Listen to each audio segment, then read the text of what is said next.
ದೇವಸ್ಥಾನ ನಮಸ್ಕಾರ ಮಾಡೋದು ಹೇಗೆ ಅಂತ ಪ್ರಶ್ನೆ ಬಂತು.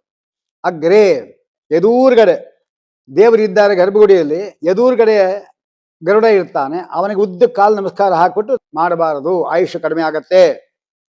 ಆಮೇಲೆ ಅಗ್ರೆ ಪೃಷ್ಠೆ ಹಿಂಭಾಗ, ದೇವರು ಇಲ್ಲಿರೋದು ಹಿಂಭಾಗದ ನಮಸ್ಕಾರ ಹಾಕೋದು. ವಾಮಭಾಗೆ ಪರಮಾತ್ಮ ಎಡಭಾಗದಲ್ಲಿ, ಪರಮಾತ್ಮನ ಎಡಭಾಗದಲ್ಲಿ ಬಂದು ನಮಸ್ಕಾರ ಹಾಕ್ಕೊಡುದು. ಮತ್ತೆ ಎಲ್ಲ ಹಾಕಬೇಕು, ಮುಂದೆ ಹಾಕಬಾರ್ದು, ಹಿಂದೆ ಹಾಕಬಾರ್ದು, ಮತ್ತೆಲ್ಲ ಹಾಕಬೇಕು, ದೇವರ ಬಲಭಾಗದಲ್ಲಿ ನಮಸ್ಕಾರ ಹಾಕಬೇಕು, ಅಭಯ ಹಸ್ತ ಇರುತ್ತೆ.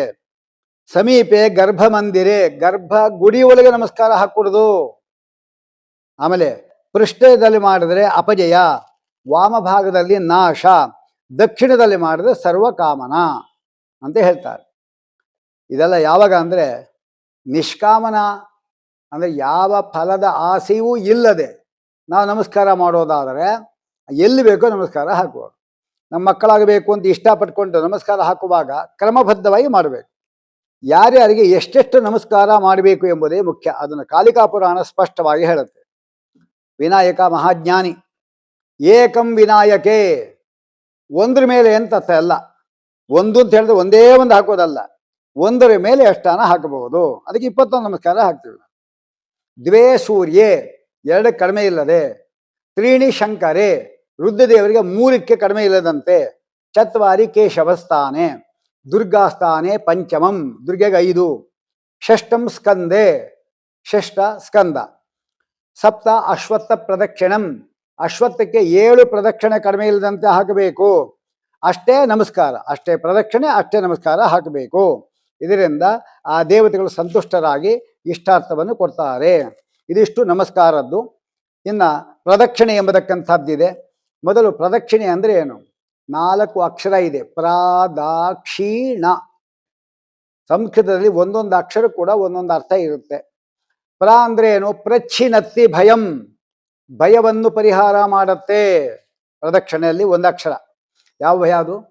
ಸಂಸಾರಿಕ ಭಯ.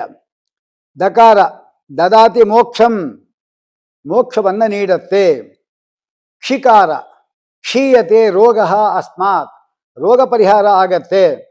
ನಕಾರ ಸಂಪತ್ತನ್ನು ಕೊಡುತ್ತೆ. ಹಾಗಾದರೆ 4 ಬಂತು ಮುಖ್ಯವಾಗಿ. ಒಟ್ಟು ಹೇಳಿದಾಗಾಯಿತು, ರೋಗಗಳನ್ನು ಪರಿಹಾರ ಮಾಡಿ, ಸಾಂಸಾರಿಕ ಭಯವನ್ನು ಪರಿಹರಿಸಿ, ಐಹಿಕ ಸಂಪತ್ತನ್ನು ಕೊಟ್ಟು ಕಡೆಗೆ ಮೋಕ್ಷ ಕರ್ಕೊಂಡು ಹೋಗೋದು ಯಾವುದಾದ್ರು ಪ್ರದಕ್ಷಿಣೆ. ಇನ್ನೇನು ಬೇಕು ನಮಗೆ? ಎಲ್ಲ ಬಂತಲ್ಲ. ಯಾರು ಭಗವಂತನಿಗೆ 3 ಪ್ರದಕ್ಷಿಣೆ 3 ನಮಸ್ಕಾರ ಹಾಕ್ತಾರೆ ಅವರಿಗೆ ಪೃಥ್ವಿ ಪ್ರದಕ್ಷಿಣೆ ಹಾಕಿದ ಲಾಭ ಬರುತ್ತೆ ಅಂತ ಹೇಳ್ತಾ ಇದ್ದಾರೆ. ಪ್ರದಕ್ಷಿಣೆಯಿಂದ ಸರ್ವ ಪಾಪ ಪರಿಹಾರ ಆಗತ್ತೆ. ನಮಸ್ಕಾರ ಪ್ರದಕ್ಷಿಣೆ ಎಲ್ಲಿ ಅಂದರೆ ಗರ್ಭಗುಡಿಯಲ್ಲಿ ಯಾರೂ ನಮಸ್ಕಾರ ಮಾಡಿಕೊಡೋದು. ಅರ್ಚಕರು ದೀಕ್ಷಿತರ ಮಾತ್ರ ಗರ್ಭಗುಡಿಯ ಹೊರಗಿನ ಪ್ರಾಕಾರ ಇದಲ್ಲ, ಅಲ್ಲಿ ಬೇಕಾದ ನಮಸ್ಕಾರ ಮಾಡ್ಬೋದು, ಪ್ರದಕ್ಷಿಣೆ ಮಾಡ್ಬೋದು. ಗರ್ಭಗುಡಿಯಲ್ಲಿ ಅವರು ಮಾಡೋಗಿಲ್ಲ. ಈಗ ತಿರುಪತಿ ಗರ್ಭಗುಡಿ ಇದೆ, ಅಲ್ಲಿ ಯಾರೂ ನಮಸ್ಕಾರ ಮಾಡೋಗಿಲ್ಲ. ಅದು ಆಚೆ ಇನ್ನೊಂದಿದೆ ನವರಂಗ ಅಂತ, ಅಲ್ಲಿ ಬೇಕಾದ್ರೆ ಮಾಡ್ಬೋದು. ಆಮೇಲೆ ಪ್ರದಕ್ಷಿಣೆ ಕಾಲ ಯಾವಾಗ? ಪೂರ್ವಾಹ್ನ, ಸೂರ್ಯಕ್ಕಿಂತ ಮೊದಲು ಪೂರ್ವಾಹ್ನ ಇದಲ್ಲ, ಅದರಲ್ಲಿ ನಮಸ್ಕಾರ ಮಾಡಿದ್ವಿ ಅಂದರೆ ವ್ಯಾಧಿನಾಶ. ಮಧ್ಯಾಹ್ನೆ ವಾಂಛಿತಾರ್ಥದಂ, ಇಷ್ಟಾರ್ಥ ಸಿಗತ್ತೆ. ಸಾಯಾನ್ನೆ ಸರ್ವ ಪಾಪಘ್ನಂ. ಅರ್ಧಯಾಮೆ, ಅರ್ಧಯಾಮ ಅಂದರೆ ಏನು? 1.5 ಗಂಟೆ ಅದಾದ ಮೇಲೆ ಅದು ವಿಮುಕ್ತಿದಂ. ಸಂಜೆಯಲ್ಲಿ ಅರ್ಧಯಾಮ ನಾವು ನಮಸ್ಕಾರ ಮಾಡಿದರೆ ಸರ್ವ ಪಾಪ ಶಾಂತಿ ಆಗತಕ್ಕಂಥ ಒಂದು ಅವಕಾಶ ಇದೆ. ಅಂದರೆ ರಾತ್ರಿಯಲ್ಲಿ ಕೂಡ ಹಾಕ್ಬೋದು ಅಂತ ಇದೆ. 100 ಪಟ್ಟು ಪುಣ್ಯ ಬರಬೇಕು ಅಂತಿದ್ದ ನಮಗೆ ಹಿಂದೆ ಹೇಳಿದಂತೆ ಅಷ್ಟಮಿ ದಶಮಿ ಪಂಚಮಿ ಇಂಥ ದಿವಸಗಳಲ್ಲಿ ಹಾಕಬೇಕು. ಆಮೇಲೆ ಪ್ರದಕ್ಷಿಣೆ ಮಾಡೋ ಕ್ರಮ ಹೇಗೆ, ನಮಸ್ಕಾರ ಮಾಡೋ ಕ್ರಮ ಹೇಗೆ ಅಂತ ತಿಳ್ಕೊ.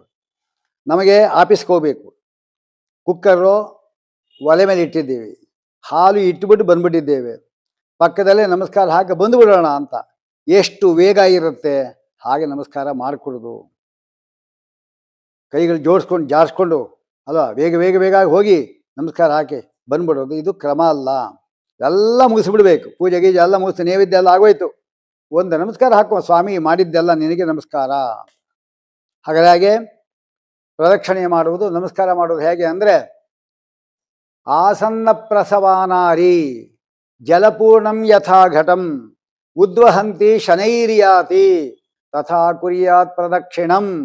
ಆಸನ್ನ ಪ್ರಸವಾನಾರಿ, ಇನ್ನೇನು ಸದ್ಯದಲ್ಲೇ ಮಗುವಿಗೆ ಜನ್ಮ ಕೊಟ್ಬಿಡ್ತಾಳೆ, ತುಂಬು ಗರ್ಭಿಣಿ, ಅವಳಿಗೆ ನೀರು ತುಂಬಿರತಕ್ಕಂಥ ಮಡಕೆಯನ್ನು ಕೊಡವನ್ನು ಕೊಟ್ಟು ಅವಳು ಹೇಗೆ ನಡೆಯಬಹುದು, ಹಾಗೆ ಪ್ರದಕ್ಷಿಣೆ ನಮಸ್ಕಾರ ಹಾಕಬೇಕು. ನೋಡಿ, ಇದಕ್ಕಿಂತ ದೃಷ್ಟಾಂತ ಏನು ಕೊಳ್ಳಿಗೆ ಬರೋಲ್ಲ.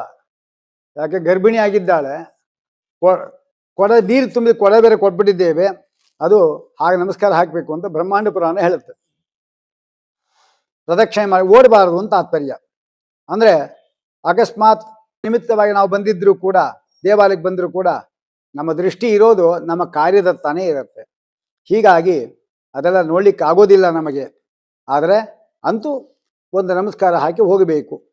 ಪ್ರದಕ್ಷಿಣೆಯ 4 ಅಂಶ ಇದೆ. ಯಾವುದು?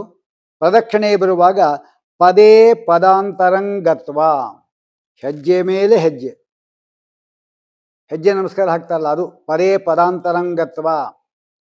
ಕರವು ಚಲನವರ್ಜಿತವು, ಹಿಂಗೆಲ್ಲ ಬೀಸ್ಕೊಂಡು ಹೋಗಬಾರ್ದು, ಕೈ ಹಿಂಗಿರಬೇಕು, ಚಲನವರ್ಜಿತವು. ವಾಚಾ ಸ್ತೋತ್ರಂ, ಬಾಯಲ್ಲಿ ನಿರಂತರ ಮಹಿಮಾದ್ಯೋತಕವಾದ ಸ್ತೋತ್ರ.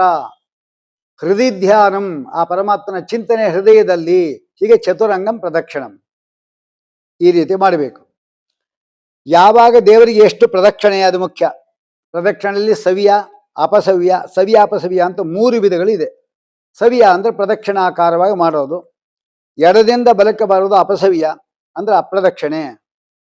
3 ಪ್ರದಕ್ಷಿಣೆ ನಮಸ್ಕಾರ ಹಾಕಿ ಪುನಃ ಒಂದು ಪ್ರದಕ್ಷಿಣೆ ಹಾಕಿದರೆ ಅದು ವಿಷ್ಣು ಲೋಕ ಖಂಡಿತ. 3 ಪ್ರದಕ್ಷಿಣೆ ಹಾಕೋದು, ಒಂದು ನಮಸ್ಕಾರ ಹಾಕೋದು, ಪುನಃ ಒಂದು ಪ್ರದಕ್ಷಿಣೆ ಹಾಕಿದರೆ ಅದು ಶ್ರೇಷ್ಠವಾದ ನಮಸ್ಕಾರ ಪ್ರದಕ್ಷಿಣೆ. ಅಂದ್ರೆ ಏನು? ಈಗ ಭಗವಂತನಿಗೆ ಒಂದು ಪ್ರದಕ್ಷಿಣೆ ಒಂದು ನಮಸ್ಕಾರ ಹಾಕಿದರೂ ಕೂಡ ಪೃಥ್ವಿ ಪ್ರದಕ್ಷಿಣೆ ನಮಸ್ಕಾರ ಹಾಕಿದಷ್ಟು ಫಲ. ಚತುರ್ಪ್ರದಕ್ಷಿಣಂ ಕೃತ್ವ ಚತುರ್ದಿಕ್ಷು ಪ್ರಣಮ್ಯ ಚ. ಪರಮಾತ್ಮನ ದೇವಸ್ಥಾನಗಳಲ್ಲಿ 4 ಪ್ರದಕ್ಷಿಣೆ 4 ನಮಸ್ಕಾರ. ಇದು ವಿಷ್ಣುವಿನ ದೇವಸ್ಥಾನಕ್ಕೆ ಹೋದಾಗ ನರಸಿಂಹದೇವರು, ಶ್ರೀನಿವಾಸ, ನಾರಾಯಣ ಇತ್ಯಾದಿ ದೇವಸ್ಥಾನಗಳಲ್ಲಿ ಭಗವಂತನ ಮೊದಲು ನೋಡೋದು, ಆಮೇಲೆ ನಮಸ್ಕಾರ, ಆಮೇಲೆ 4 ದಿಕ್ಕಿನೂ ನಮಸ್ಕಾರ, 4 ಪ್ರದಕ್ಷಿಣೆ. ದೇವರ ದರ್ಶನ ಮೊದಲು, ಭಗವಂತನ ನೋಡೋದು, ನಂತರ ನಮಸ್ಕಾರ, ಆಮೇಲೆ 4 ಪ್ರದಕ್ಷಿಣೆ 4 ನಮಸ್ಕಾರ, ಇದು ಮಾಡಬೇಕು. ಆಮೇಲೆ ಒಂದು ವಿಷ್ಣುವಿಗೆ ಪ್ರದಕ್ಷಿಣೆಯಿಂದ ಅಶ್ವಮೇಧ ಯಾಗ ಬರುತ್ತೆ. ವಿಷ್ಣುವಿಗೆ ಮಾಡಿದ ಒಂದು ಆವೃತ್ತಿ ಪ್ರದಕ್ಷಿಣೆ ಪುನಃ ಸಂಸಾರಕ್ಕೆ ಆವೃತ್ತಿ ತರಲ್ಲ. ನಮಸ್ಕಾರ ಮಾಡಿಬಿಟ್ರೆ ಸಾಕು. ಇನ್ನು ನಮಸ್ಕಾರ ಮಾಡುವಾಗ ವಿಷ್ಣುವಿನ ವಿಮಾನ ಇದಲ್ಲ, ಗೋಪುರ, ಅದನ್ನು ನೋಡಿಬಿಟ್ಟು ನಮಸ್ಕಾರ ಮಾಡಬೇಕು. ಇನ್ನು ಲಕ್ಷ್ಮೀದೇವಿಗೆ ಎಷ್ಟು ನಮಸ್ಕಾರ ಮಾಡಬೇಕು ಅಂತ ಬಂತು. ಯಾವತ್ತಾದ್ರೂ ಶುಕ್ರವಾರವೋ ಮಂಗಳವಾರವೋ ಅಥವಾ ಲಕ್ಷ್ಮೀದೇವಿ ಅವತಾರ ಮಾಡಿರ್ತಕ್ಕಂಥ ಮಹಾವರಲಕ್ಷ್ಮಿ ವ್ರತ ಇರುತ್ತಲ್ಲ, ಅವತ್ತೋ ಯಾವತ್ತಾದ್ರು 108 ಪ್ರದಕ್ಷಿಣ ನಮಸ್ಕಾರಗಳು ಹಾಕಿದ್ರು ಅಂದರೆ ಸಕಲೇಷ್ಟ ಸಿದ್ಧಿ. ಯಾವುದೇ ಸಂಪತ್ತು ನಮ್ಮ ಹತ್ರ ಇಲ್ಲ, ಕೆಲಸ ಇಲ್ಲ, ಉದ್ಯೋಗ ಇಲ್ಲ, ದುಡ್ಡಿಲ್ಲ, ಕಾಸಿಲ್ಲ ಅಂದ್ಕೊಂಡಿದ್ರೆ ಲಕ್ಷ್ಮೀದೇವಿಗೆ ಇಂಥ ಒಳ್ಳೆ ದಿವಸದಲ್ಲಿ 108 ನಮಸ್ಕಾರ ಭಕ್ತಿ ಶ್ರದ್ಧೆಗಳಿಂದ ಪ್ರದಕ್ಷಿಣೆ ಹಾಕ್ಬಿಟ್ರೆ ಅಂದರೆ ಕೆಲಸ ಆಯಿತು.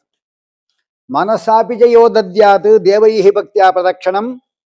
ಮನಸ್ಸಿನಿಂದ ಮಾಡಿದ್ರು ಸಾಕು. ಕೊಲ್ಲಾಪುರದಲ್ಲಿ ಅವಳಿದ್ದಾಳೆ, ನಮ್ಮನೆ ಮುಂದೆ ಒಂದು ಫೋಟೋ ಇಟ್ಬಿಟ್ಟು ಇಲ್ಲಿ ಪ್ರದಕ್ಷಿಣೆ ಹಾಕಿದ್ರು ಕೂಡ ತಲುಪತ್ತ ಅವಳಿಗೆ. ಪ್ರದಕ್ಷಿಣತ್ರಯೇಣಾಪಿ ನರಕಾನೇನ ಪಶ್ಯತಿ. ಇನ್ನು ವಿನಾಯಕ ನಮಸ್ಕಾರ ಎಷ್ಟು? 21 ನಮಸ್ಕಾರ ಉತ್ತಮವಾದದ್ದು ಗಣಪತಿಗೆ. ಯಾಕೆ? ಗಣಪತಿ ಆಕಾಶ ತತ್ವಕ್ಕೆ ಅಭಿಮಾನಿ. ಅವನ ಅನುಗ್ರಹ ಇಲ್ಲ ಅಂದರೆ ಮಂಗಳಾರತಿ ಮಾಡಲಿಕ್ಕೂ ಕೂಡ ನಮಗೆ ಜಾಗ ಇಲ್ಲ, ಸ್ಪೇಸ್ ಇಲ್ಲ. ಆದ್ದರಿಂದ ಅವನು ಇಷ್ಟಮೂರ್ತಿ ಆಗಿದ್ದಾನೆ, ಸರ್ಪವನ್ನು ಬೇರೆ ಸುತ್ತಕೊಂಡಿದ್ದಾನೆ. ಅಂತಹ ಗಣಪತಿಗೆ ನಾವು ತುಳಸಿಯಿಂದ ಪೂಜೆ ಮಾಡಲಿಕ್ಕೆ ಹೋಗಬಾರದು. ನಾ ತುಳಸ್ಯ ವಿನಾಯಕಂ. ಯಾಕೆಂದರೆ ಗಣಪತಿ ತುಳಸಿಗೆ ಶಾಪ ಕೊಟ್ಟಿದ್ದಾನೆ.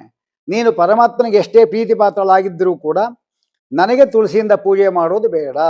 ಆದ್ದರಿಂದ ಪರಮಾತ್ಮನಿಗೆ ಹಾಕಿದ ನಿರ್ಮಾಲ್ಯದಿಂದಲೂ ಪೂಜೆ ಮಾಡೋದು ಇಲ್ಲ. ನಾ ಶಿವಂ ಕೇತಕಿ ಪುಷ್ಪೈಹಿ. ಕೇತಕಿ ಪುಷ್ಪದಿಂದ ಶಿವ ನಮಸ್ಕಾರ, ಶಿವನಿಗೆ ಪೂಜೆ ಇಲ್ಲ. ನಾ ತುಳಸ್ಯ ವಿನಾಯಕಂ. ನಾ ಗಂಧೈಹಿ ದ್ವಾರಕಾ ಚಕ್ರಂ.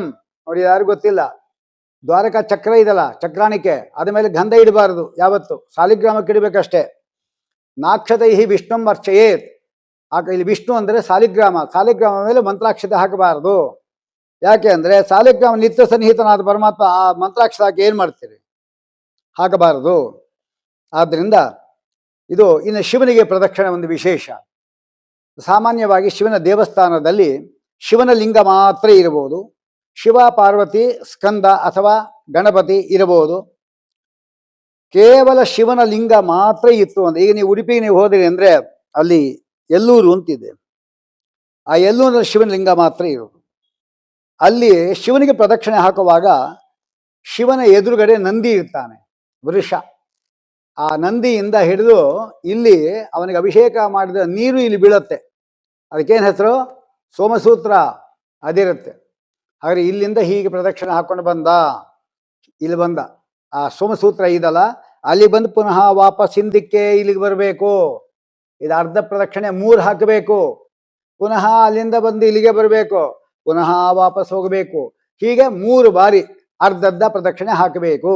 ಶಿವಂ ಪ್ರದಕ್ಷಿಣೀಕುರ್ವನ್ ಸೋಮಸೂತ್ರಂ ನಲಂಗಯೇ. ಶಿವನಿಗೆ ಪ್ರದಕ್ಷಿಣೆ ಹಾಕ್ತಾ ಸೋಮಸೂತ್ರವನ್ನು ದಾಟಬಾರದು. ದಾಟಬಿಟ್ರೆ ಒಂದು ಪ್ರದಕ್ಷಿಣೆಗೆ ಒಂದೇ ನಮಸ್ಕಾರದ ಫಲ. ಹಿಂದಕ್ಕೆ ಹೋದರೆ ಅಯುತ 10,000 ನಮಸ್ಕಾರ ಹಾಕಿದ ಫಲ. ಆದರೆ ಇದು ಕಾಶಿಯಲ್ಲಿ ನಿಯಮ ಇಲ್ಲ.